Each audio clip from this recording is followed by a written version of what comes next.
You just downloaded a file from the internet and you are not sure if it is safe, or you want to try some different things or some new things in Windows that you don't want to do in your PC because you don't want to break it or to make some mistakes on it. So guys, if you are lucky enough to have the Windows 11 or 10 version Pro, Enterprise or Education, you can activate Windows Sanbox. What is special about Sandbox is that it's a virtual machine basically, with the difference that in the moment that you close it, everything is going to self-destruct. This message will self-destruct in 5 seconds. Good luck, Ethan. So if you open a file with malware, this may be able to protect yourself and you can see, oh, it's a malware, so you don't open it in your PC. So guys, let me show you how you can activate it inside of Windows. The first thing that you're going to need, of course, is to have virtualization enabled in the BIOS of your PC. I cannot show you that right here because every motherboard is going to have it into a different place, so you can check out in your manual or online how to do it for the model of motherboard that you have. And the second thing that you need to activate is Windows Sanbox inside of your PC, and this is what I'm going to show you. To start with the tutorial, you want to press the Windows plus the R key to open the run command, and in here you want to type optional features.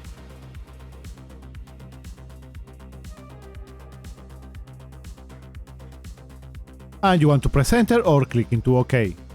A small window is going to pop up that is going to tell you all the optional Windows features that you can install in your PC if you want to have them.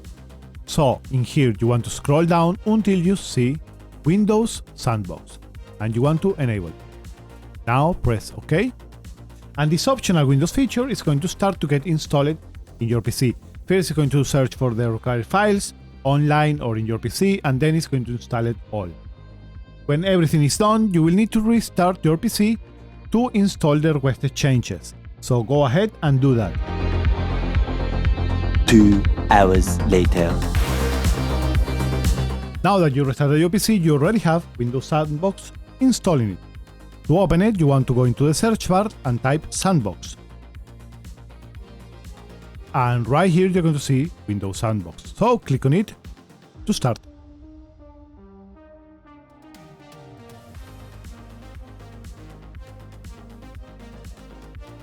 And right here you have a Windows inside of a Windows. And now you can see you have Windows Sandbox. It's a completely new installation of Windows inside of your PC. It's created a new local disk that is completely empty right now. Now that you have it, you have a more secure way to test some files. So now, for example, if you have the Ethernet connection on, you can open Microsoft Edge. You can go to your email, download that file that you wanted to test, install it in here, and you can see if Windows Defender tells you something of this, do any changes in your PC. You can as well go into the registry edit of this version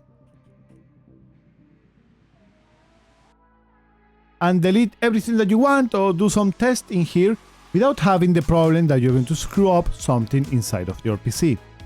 Now this, of course, as anything, is not 100% secure, so you always want to keep in mind something. Now, if you want to open Windows Sandbox without an Ethernet connection, I recommend you guys to do the next thing.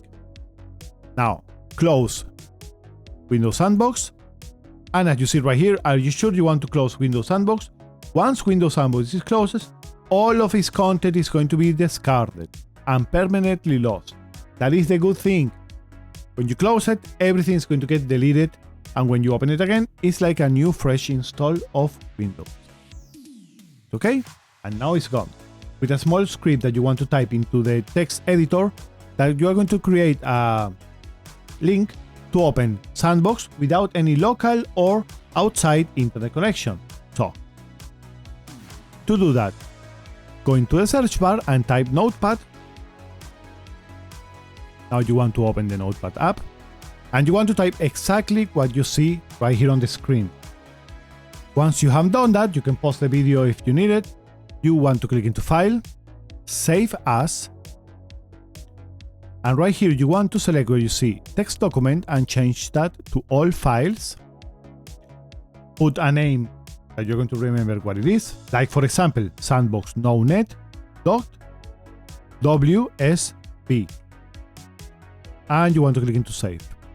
Now you can close the notepad and go into that folder where you saved that file. And right here, you're going to have this Windows Sanbox file.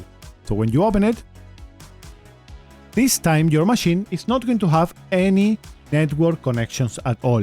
So it's going to be even a little bit more safe. Now guys, if you enjoyed this video, don't forget to subscribe to the channel and to drop a like into it because YouTube loves all of that. See you guys on the next time. Bye bye.